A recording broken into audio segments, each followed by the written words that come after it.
Ciao, oggi voglio parlarti di un argomento che farà la differenza, di quella forza invisibile che distingue chi realizza i propri obiettivi da chi si perde lungo la strada, la motivazione. Mi sono chiesto tante volte perché alcune persone riescono a mantenere alta la determinazione, mentre altre si arrendono. Si tratta per caso di una caratteristica intrinseca della persona, oppure una capacità che può essere appresa? La risposta che mi sono dato è che la motivazione non è una dote innata, ma un processo dinamico che può essere compreso e può essere coltivato. E in questo processo la costanza gioca un ruolo fondamentale. C'era un saggista statunitense della fine dell'Ottocento che si chiamava Robert Collier che diceva: il successo è la somma di piccoli sforzi ripetuti giorno dopo giorno. Dopo riprenderò questo aforisma per analizzarlo un po' più nel dettaglio perché rappresenta un concetto chiave per andare avanti a mantenere alto l'entusiasmo. Ma prima che continui, lascia che mi presenti. Io sono Silvio e benvenuto su Metas Energie. Qui troverai contenuti sul mio percorso di crescita personale e professionale, che potranno eventualmente essere spunti per il tuo percorso di crescita. Se non l'hai già fatto, ti invito a vedere il video introduttivo che spiega il motivo di questa mia scelta e di questo grande desiderio di condivisione. Tornando però alla motivazione, spesso, sai, noi pensiamo alla motivazione come ad un'ondata di entusiasmo che ci spinge ad iniziare qualche cosa di nuovo, ma poi dopo qualche giorno o qualche settimana quella spinta sembra svanire. Benché io mi reputi una persona molto motivata, è capitato anche a me. Partivo con grandi idee, con la voglia di spaccare il mondo e poi pian piano l'energia si affievoliva. A chi non è capitato? Ma col tempo ho capito che la motivazione non può dipendere solo da questo fuoco iniziale. Esiste infatti dell'altro che ci spinge ad andare avanti e quello di cui voglio parlarti ora.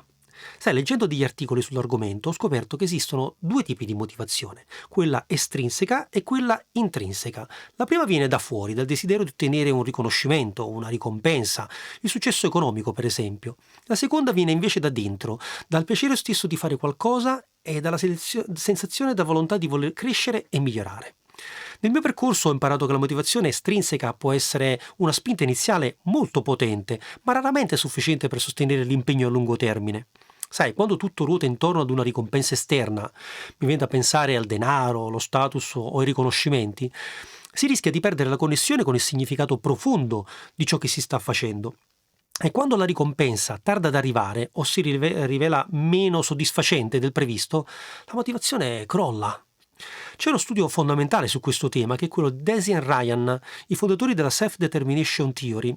La loro ricerca dimostra che la motivazione intrinseca, quella che nasce dal puro piacere di fare qualcosa, è più sostenibile nel tempo rispetto alla motivazione estrinseca. Hanno scoperto a tal proposito che quando un'attività è guidata dall'interesse genuino, dal senso di crescita personale e da una connessione con i propri valori, allora le probabilità di persistere aumentano significativamente. Inoltre hanno evidenziato come l'eccesso di ricompense esterne potrebbe addirittura ridurre la motivazione intrinseca. Sai, se inizi a fare qualcosa solo per ottenere un premio, è molto più facile che tu possa perdere il piacere stesso dell'attività rispetto a fare una cosa spinti invece da un desiderio genuino. Comunque, ho visto questo fenomeno accadere su di me. Quando ero focalizzato sul risultato finale, ogni ostacolo sembrava più difficile da superare, ma quando ho iniziato a godermi il processo, a vedere ogni passo avanti come una vittoria in sé, allora la mia motivazione è cambiata radicalmente. Questo non significa che la motivazione estrinseca sia però inutile. Anzi, può essere un'ottima leva, soprattutto in alcuni contesti lavorativi, dove il premio rappresenta comunque un incentivo significativo per l'ottenimento di un obiettivo. D'altronde, se noi lavoriamo per avere una remunerazione, ma è la motivazione intrinseca che permette di continuare anche quando le cose si fanno più difficili. Per questo io ho imparato a farmi sempre una domanda chiave prima di iniziare una nuova attività. Se anche nessuno mi premiasse per questo, lo farei comunque? Se la risposta è sì, allora so di essere sulla strada giusta.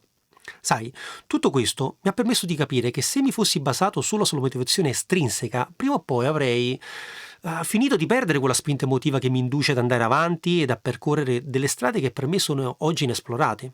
Un po' come quella che sto percorrendo oggi insieme a te. Ho capito a tal proposito che dovevo imparare ad amare il percorso, non solo la destinazione. Comunque, inoltre a questo, io credo se dovessi poi generalizzare il contesto, esistono comunque altre cause che possono allontanare una persona dall'ottenimento di un risultato. La prima che mi viene in mente, ad esempio, può essere la paura del fallimento. Quante volte hai evitato di fare qualcosa perché temevi di sbagliare? Io ho avuto questo blocco, è capitato anche a me chiaramente, ma poi ho iniziato a farmi delle domande diverse. Una può essere, e se il fallimento non fosse altro che un pezzo del percorso? Ho iniziato a tal proposito a vedere ogni errore come un segnale di apprendimento e questo ha cambiato tutto.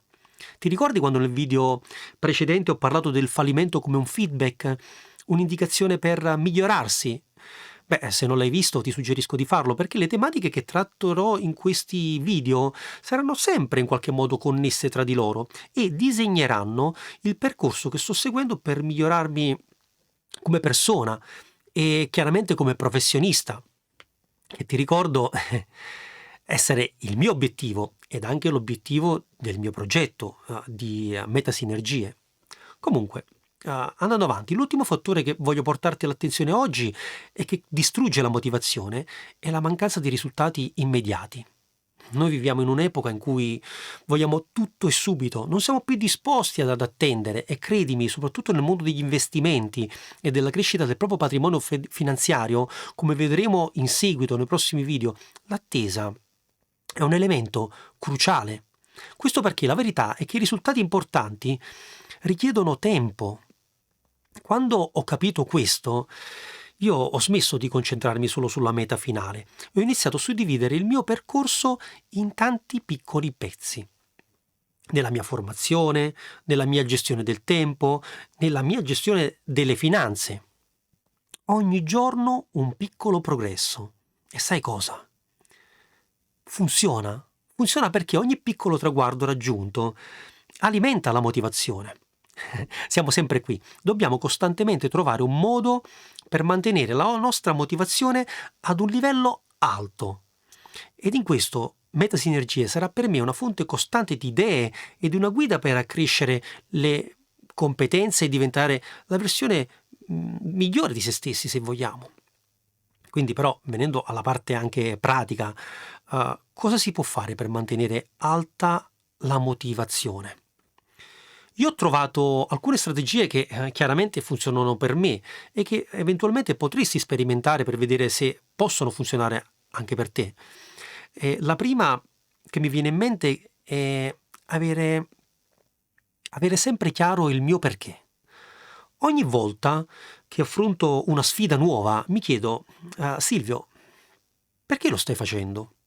Se la risposta è forte, allora so che anche nei momenti difficili non mollerò.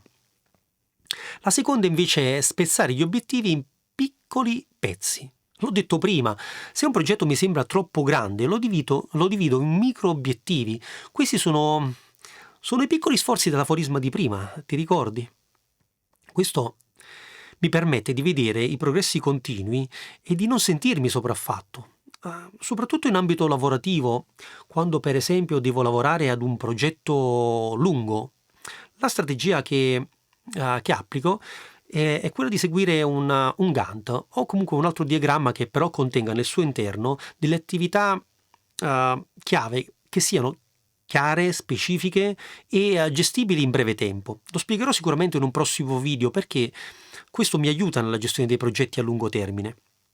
La terza strategia è immaginare già il risultato. Non si tratta di fantasticare, ma di avere ben chiara la meta. E questa tattica è fondamentale soprattutto per poter definire il processo adatto a mettere in pratica la propria idea, avendo ben chiaro quelli che devono essere il punto di partenza e il punto di arrivo. Ho scoperto che immaginare l'obiettivo rafforza la determinazione. Questa è una tecnica che usano gli atleti, per esempio, mentre si immaginano di sollevare la coppa. In quel modo loro fissano il loro obiettivo e si dedicano anima e corpo per raggiungerlo, passando attraverso un percorso che chiaramente sia delineato dal loro coach. Comunque, come avrai potuto intuire, la motivazione non è qualcosa che arriva magicamente dall'esterno, è qualcosa che possiamo costruire giorno dopo giorno con costanza e spirito di iniziativa. Ora però sarei curioso di sapere cosa ne pensi di questo argomento e se in qualche modo ti identifichi con questo mio pensiero. Tu, per esempio, hai mai vissuto momenti in cui la motivazione è venuta meno? Raccontami la tua esperienza nei commenti, perché condividere io credo che aiuti a trovare nuove prospettive. Se questo video ti è piaciuto, lasciami un like e iscriviti al canale per altri contenuti sulla crescita personale e professionale. Il tuo piccolo gesto mi aiuterà sicuramente a mantenere alta la mia motivazione. Grazie. E ti ringrazio per essere arrivato fin qui con me. Ci vediamo al prossimo video. Ciao, a presto.